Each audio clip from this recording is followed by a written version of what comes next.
Nadreen, जो 27वीं आईनी तरमीम है उसके ऊपर काम आगे बढ़ चुका है और अब लगातार आगे बढ़ता चला जाएगा। यानी अब तो कोई पीछे रह ही नहीं गया मामला।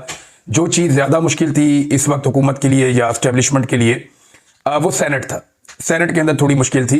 कौमी असम्बली में मुश्किल होगी नहीं, क्योंकि आईनी अदालत ने जो पाकिस्तान तहरीक इंसाफ की मखसूस नशस्तें हैं वो मौजूदा हुक्मरान सियासी जमातों में बांट दी थी, जिसके बाद उनके पास कौमी असम्बली में जाली अक्सरियत मिलाकर और फॉर्म 47 मिलाकर ये सब करके 2/3 अक्सरियत सिंपली उनको मिल गई थी।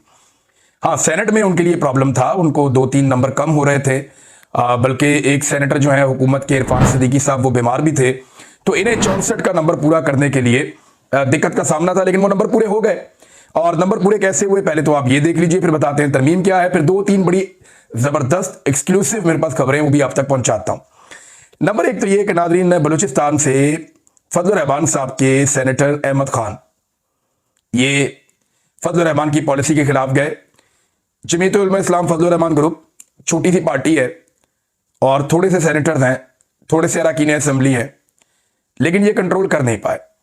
तासुर यही है कि फजल रहमान साहब ने इस मरतबा फिर सहूलतकारी की और उस सहूलतकारी के नतीजे में वो खुद तो पाकिस्तान से बाहर चले गए। वो अपने बेटे के साथ दुबई रवाना हो गए मुबैना तौर पर, फिर उन्होंने कुछ और जगहों पर जाना है, वहां पर भी जाएंगे। जबकि उनका एक सेनेटर इस्तेमाल किया गया, अहमद खान, और उसने जाकर मिलिट्री एस्टेब्लिशमेंट की ख्वाहिश के ऐन मुताबिक आईनी तरमीम के लिए वोट डाल दिया। पाकिस्तान तहरीक इंसाफ के सैफुल्ला अबरू जो है, ये सिंध से इनका ताल्लुक है, पाकिस्तान तहरीक इंसाफ के सेनेटर हैं, कारोबारी बंदे हैं।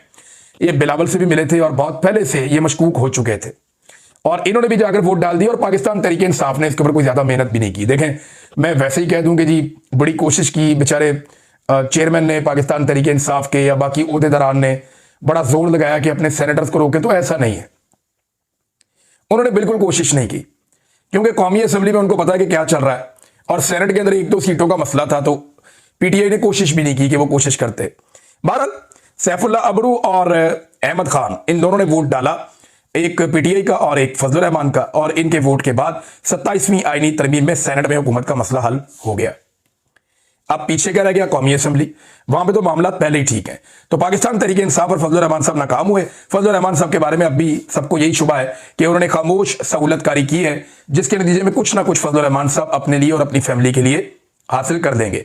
अब आ जाए जरा पाकिस्तान पीपल्स पार्टी की तरफ। मैं अभी नवाज शरीफ साहब के बारे में बहुत बड़ी खबर लेकर आया हूं, मैं आपको अभी दूंगा, और यह भी बताऊंगा कि इस तरमीम का सबसे बड़ा बेनिफिशियरी कौन है, सबसे बड़ा लूजर कौन है। लेकिन बिलावल के नाना ने फौज के साथ मिलकर पाकिस्तान को तोड़ा था, मुल्क को तोड़ा था।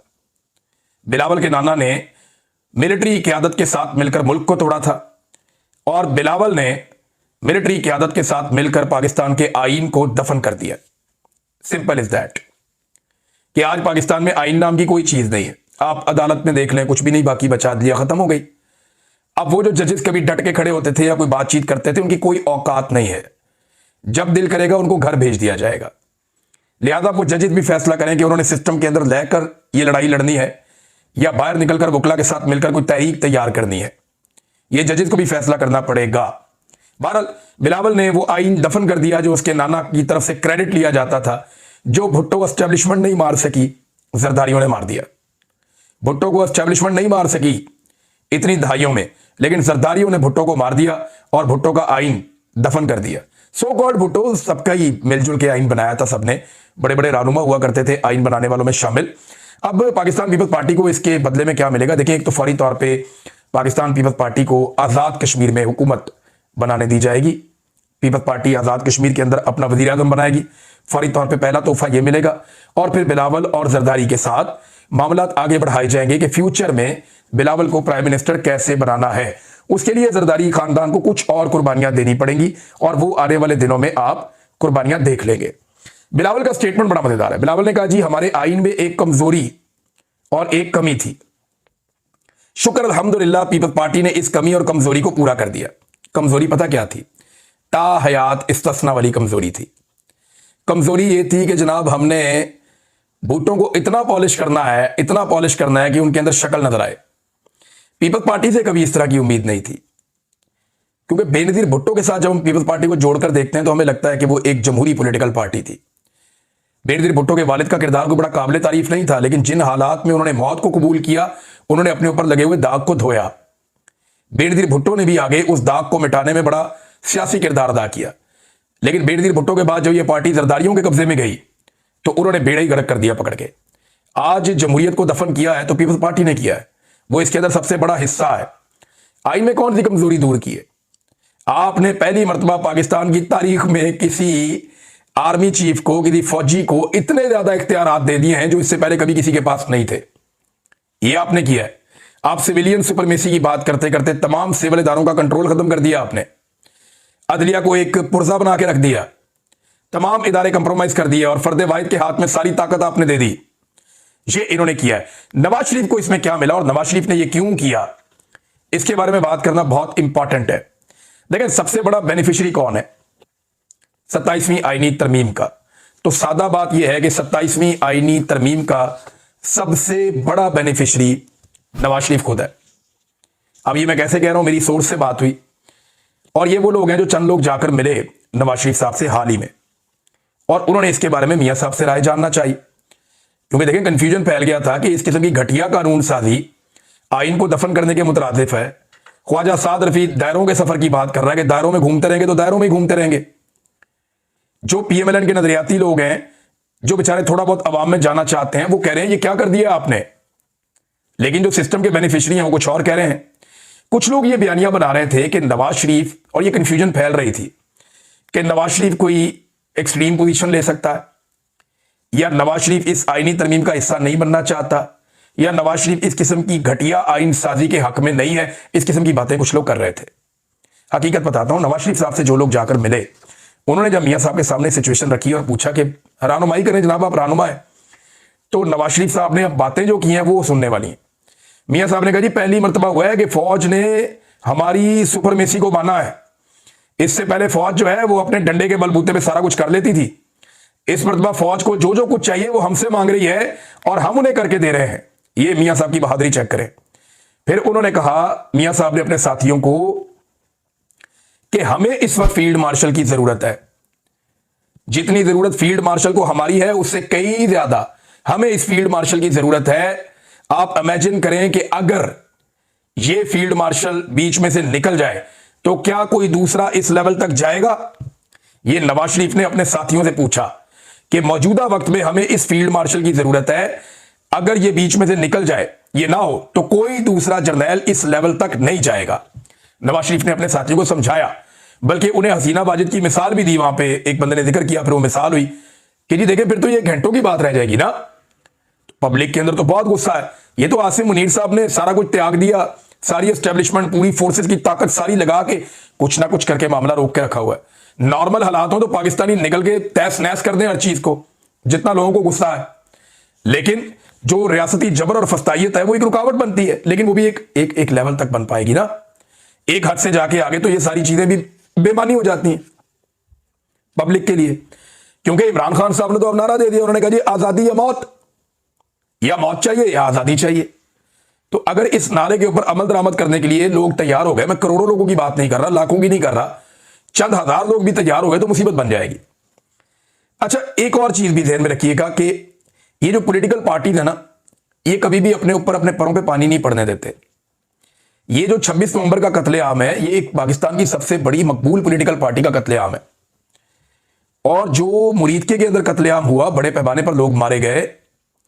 मैंने उस दिन आपको ट्रक की वीडियो दिखाई कि उसके अंदर उठा उठा के बंदे डाले जा रहे हैं और बड़ी अजीबोगरीब मनाजिर हैं वहां पे जो लोगों ने देखे। हजारों गोलियां निहत्ते कारकुनों के ऊपर फायर कर दी गई। ये जो मुरीदके में हुआ, ये सारे हाथ बाद में एस्टेब्लिशमेंट के खाते में नवाज शरीफ ने और उसके खानदान ने डाल देने। ये बात आसिम मुनीर भी अच्छी तरह जानते हैं, लिहाजा उन्हें चाहिए इस्तिस्ना, और उन्हें इस्तिस्ना मिल गया। लेकिन इस आईनी तरमीम का जो सबसे बड़ा बेनिफिशियरी है वो नवाज शरीफ है आज के दिन में, कि अब वो आसिम मुनीर को मजीद इस्तेमाल कर सकता है अपने सियासी मकासद के लिए कि जनाब हमने आपके लिए ये किया, आप हमारे लिए ये करें, हमारे मुखालिफिन को कुचलें। और इसमें इमरान खान साहब को अपने मुकाबले से हटाना या उनको इररिलेवेंट करना नवाज शरीफ की बहुत पुरानी ख्वाहिश है। वो मुंह से जो मर्जी कहता रहे, लेकिन सब जानते हैं कि नवाज शरीफ साहब के अंदर क्या चल रहा है। तो बेनिफिशियरी जो है वो आसिम मुनीर से बड़ा इस सारे मामले का नवाज शरीफ है। और लूजर इसका कौन है? मेरे ख्याल में, जो मेरी राय में, वक्ती तौर पे तो सबको लग रहा है कि आसिम मुनीर ने बहुत गेन कर लिया बतौर फील्ड मार्शल, बतौर आर्मी चीफ। लेकिन मेरे ख्याल में इदारा और आसिम मुनीर साहब इसमें एक हद तक लूजर भी हैं। मैं मिसाल के तौर पे आपके सामने कुछ चीजें रखता हूं। नंबर 1, ये ताहयात ओहदा मिल गया, ताहयात मुराद मिल गई, लेकिन एक चीज हो गई कि फौज की सियासी मुदाखलत और इख्तियारात के हुसूल की इनकी ख्वाहिश ये बहुत खुलकर सामने आ गई है। ये भी एक प्रॉब्लम है। नंबर 2, इस्तिस्ना मिल गया कि आइन तोड़े, कानून तोड़े, कुछ भी करें, इनके ऊपर केस नहीं हो सकता। ये जो मर्जी करें, 2 नंबरी करें, ताहयात इस्तिस्ना कुछ हो नहीं सकता, कुछ कहा नहीं जाएगा। तो ये एक कमजोरी जाहिर हो गई इस ओहदे पे बैठी हुई शख्सियत की। ये भी इदारे के लिए और शख्सियत के लिए या आसिम मुनीर के लिए अच्छी बात नहीं है। नंबर 3, मुकम्मल कंट्रोल इदारे पर और मुल्क पर आसिम मुनीर के हाथ में आ गया। देखिए, इदारे के लिए ना इस इमेज के चीफ के साथ या इस बोझ को उठा के चलना ये इतना आसान नहीं होगा, ये मुश्किल होगा। हमेशा एक रिस्क फैक्टर होता है, क्योंकि फौजी दिलेर होता है, नॉर्मली यही कहा जाता है। एक जर्नैल के पास क्या होता है, उसके पास क्या होता है, यानी एक फैमिली के अंदर अगर एक बंदा फौजी है तो लोग समझते हैं कि ये ज्यादा दलेर है, ज्यादा बेहतर है, यार फौजी बंदा है यार, ऐसे लोग कहते हैं। जो बंदा जरा दलेर होता है, बहादुर होता है, कहते फौजी है यार, फौजी बंदा है यार, दलेर आदमी है। तो ये उनके नाम के साथ जुड़ता है, जर्नैलों के नाम के साथ खास तौर पे। तो पाकिस्तान की तारीख का ये बासर तरीन जर्नैल तो बन गया, लेकिन सेम टाइम में पाकिस्तान की तारीख के एक बुज़दिल तरीन जर्नैल का टैग भी इनके ऊपर लगा दिया गया। और लगाया ये आईनी तरमीम ने, हमने तो नहीं लगाया। कि यार इन्हें डर लग रहा है कि इनके ऊपर कोई केस ना हो जाए, इन्हें डर लग रहा है कि इन्हें कोई रात जेल में ना गुजारनी पड़े, इन्हें डर लग रहा है कि कोई इन्हें कोई बात पूछ ना सके, कोई इनके ऊपर कोई कार्रवाई ना कर सके। अब मेरे पास जो इंफॉर्मेशन है, उस इंफॉर्मेशन के मुताबिक होगा क्या, दावा यह किया जा रहा है कि आसिम मुनीर साहब 2027 तक रहेंगे और 2027 में वो रिटायर हो जाएंगे और अगले आर्मी चीफ पे उससे पहले बहुत काम हो चुका होगा। रिटायरमेंट के बाद आसिम मुनीर साहब चले जाएंगे, मुबैना तौर पे जो मेरा सोर्स कह रहा है, ये जाएंगे राहील शरीफ की जगह पे और ये सऊदी अरब में जाके सर्व करेंगे। गजा के मामलात, सऊदी अरब के मामलात, यमन के मामलात, वो इस रीजन की जो फोर्स है उसमें पाकिस्तान का शेयर बढ़ाते हुए वो वहां पे जाके अपनी खिदमत सर अंजाम देंगे। और इसके लिए उन्हें वन टाइम अप्रूवल चाहिए होगी मौजूदा हुकूमत से, वो उन्हें मिल गई और वो चले गए, जैसे राहील शरीफ चले गए थे। अब पाकिस्तान के अंदर आप उनके ऊपर जितने मर्जी बाद में मुकदमात बनाते रहे, जिसकी मर्जी बाद में हुकूमत आती रहे, जो मर्जी बाद में आर्मी चीफ आता रहे, आसिम मुनीर को कोई कुछ नहीं कह सकेगा, क्योंकि उनके पास क्या है, इस्तिस्ना है और ताहयात उनके पास मुराद है, यूनिफॉर्म है, वो पहन के आ सकते हैं इवेंट्स के अंदर। लिहाजा ये सारा खेल इस तरीके से पोर्ट्रे किया गया है। अब देखिए, हो सकता है कि वक्त के साथ साथ चीजें तब्दील होती है ना, तो प्लानिंग भी तब्दील होती है कि ये वाला काम करना था, इससे बेहतर ये मिल गया, ये कर लेते हैं, या ये वाला काम करना था, अब नहीं हो सकता, फिलहाल छोड़ देते हैं। तो ये वक्त के साथ साथ होता है, इंसान प्लानिंग बहुत लंबी करता है, वो सामान 100 बरस का और पल की खबर नहीं, ये बात भी सच है। अब 2 चीजें आसिम मुनीर साहब के लिए बड़ी दिक्कत पैदा कर चुकी हैं। इमरान खान ने एक बहुत बड़ा मसला आसिम मुनीर साहब के लिए खड़ा कर दिया और दूसरा इस आईनी तरमीम ने आसिम मुनीर के साथ बहुत बड़ा मसला खड़ा कर दिया। एक, जो इमरान खान साहब ने उन्हें ज़हनी मरीज कहा है, उन्हें इस इमेज से जान छुड़ानी पड़ेगी। देखिए, इमरान खान ने कहा, वो पाकिस्तान का सबसे मकबूल आदमी है। इमरान खान ने शहबाज शरीफ को अर्दली कहा, वो उस दिन से अर्दली लगता, सब मुझे हर आदमी कहता कि यार हमें लगता ही बिल्कुल सही कहा है, लोग बिलीव कर लेते हैं। तो आसिम मुनीर साहब को एक तो जान छुड़ानी पड़ेगी इस तासुर से, इसको खत्म करना पड़ेगा कि वो ज़हनी मरीज है। और ये कैसे करेंगे, क्योंकि इमरान खान ने कह दिया है तो इसके ऊपर उन्हें मेहनत करनी पड़ेगी, पता नहीं क्या करना पड़ेगा, कैसे करेंगे। बहरहाल आप लोग बड़े गौर से उनको देखेंगे और एक एक चीज के ऊपर उंगली भी उठाएंगे। ये वो भी जानते हैं, हम भी जानते हैं, सब जानते हैं। तो एक तो मुसीबत ये पड़ गई है कि इमरान खान साहब ने कह दिया ज़हनी मरीज है, तो ये चीजें परेशान करती रहेंगी। नंबर 2, ये जो आईनी तरमीम है, इसके जरिए से जो पॉलिटिकल एलीट है, उन्होंने बड़ी चालाकी के साथ आसिम मुनीर साहब के ऊपर ठप्पा लगा दिया है कि वो एक बुज़दिल आदमी है। यानी उन्हें डर लग रहा है, उन्हें लगता है कि अगर उन्हें इस्तिस्ना उनके पास ना हुआ तो कल को उन्हें कोई भी पकड़ के जेल में डाल देगा, या उन्हें गिरफ्तार कर लेगा, या उनके ऊपर मुकदमा बन जाएगा, या उन्हें अदालत में हाजिर होने के लिए बुला लिया जाएगा।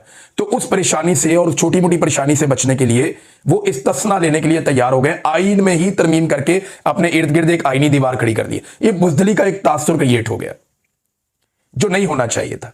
इन 2 चीजों से जान छुड़ानी पड़ेगी आसिम मुनीर साहब को।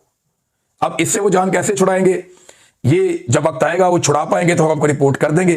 फिलहाल तो ये एक ऐसी मुसीबत है जिसे वो अभी फेस कर रहे हैं।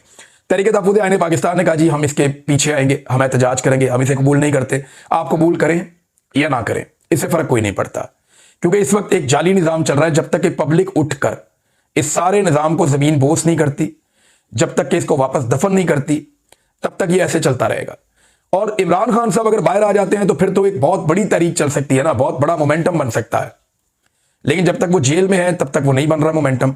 हाँ, एक उम्मीद है कि अगर सुहेल अफरीदी किसी तरीके से उस रास्ते तक या उस नहज तक कौम को ले जाएं, स्पेशली जो पश्तून अवाम और नौजवान है, उन्हें उस नहज तक ले जाएं जहां से लोग ये सोच लें कि अब उन्होंने कामयाबी के अलावा किसी दूसरे रास्ते पे जाना नहीं है, या फैसला कौन उन्होंने एक एहतजाज करना है, तो शायद सिचुएशन बदल जाए।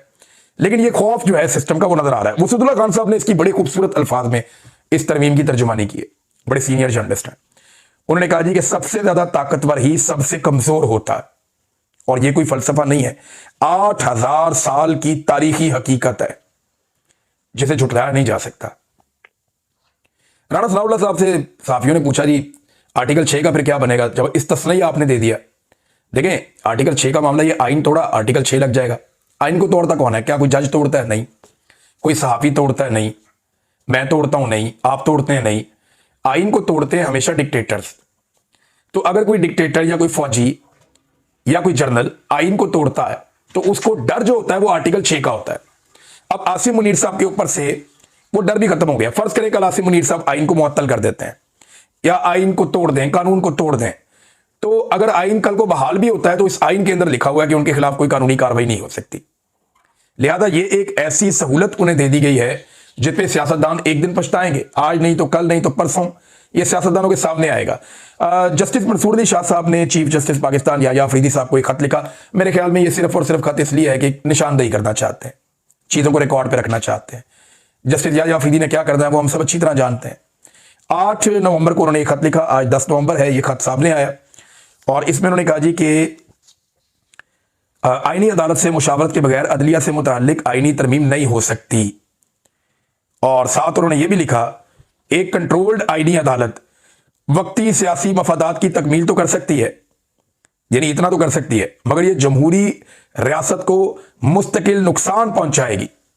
फौरी तौर पर कोई फुल कोर्ट मीटिंग बुलाई जाए या तरजीहन तमाम आईनी अदालतों के जो जज हैं उनका मुश्तरका इजलास बुलाया जाए ताकि मुजव्वज़ा 27वीं आईनी तरमीम के असरात पर गौर करके इदारा जाती रद्द-ए-अमल दिया जाए। ये मंसूर अली शाह साहब ने खत लिख दिया नाजरीन चीफ जस्टिस ऑफ पाकिस्तान को, लेकिन उसका फर्क कोई नहीं पड़ेगा, उसका फायदा कोई नहीं है, क्योंकि सिर्फ उन्होंने रिकॉर्ड के ऊपर रखा है। जजों को और वकला को अब फैसला करना पड़ेगा, सहाफियों को भी करना पड़ेगा। अब हर आवाज कुचल दी जाएगी। आप ये नवंबर का महीना गुजरने दें, दिसंबर के महीने में आप एक नया और अजीबोगरीब किस्म का पाकिस्तान देखेंगे। उसके अंदर ये चीजों को किसी और नहज पे ले जाएंगे। लेकिन मेरा एक बात मानना है, जब भी कभी रात बहुत अंधेरी होती है ना, तो वो ऐलान कर रही होती है कि बस सुबह होने वाली है। तो सुबह होने वाली है नाज़रीन, और उसके असरात ये हैं कि जो रोशनी से डरते हैं उनके चेहरे अब नजर आना शुरू हो गए हैं और उनके चेहरों पे पहली मर्तबा खौफ दिखाई दे रहा है आइन का, कानून का, और वो सहारा ले रहे हैं आईनी तरमीम का। अब तक के लिए इतना ही। अपना ख्याल रखिएगा, अपने इस चैनल का भी। अल्लाह हाफ़िज़।